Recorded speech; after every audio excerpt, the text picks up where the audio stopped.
मैं अपने बच्चे को डस्टबिन में फेंक देती हूँ। मैं भी अपने बच्चे को डस्टबिन में फेंक देती हूँ। और मैं भी अपने बच्चे को डस्टबिन में फेंक देती हूँ।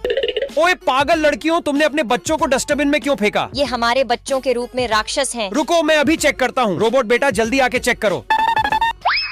अरे हाँ, ये तो सच में राक्षस है, तुम जा सकती हो। अरे हाँ, ये भी राक्षस है, तुम भी जा सकती हो। ओ लड़की, ये तो असली का बच्चा है, तो इसे क्यों डस्टबिन में डाला? क्योंकि ये मेरा सौतेला बेटा है। तुझे भी पिंजरे में बंद कर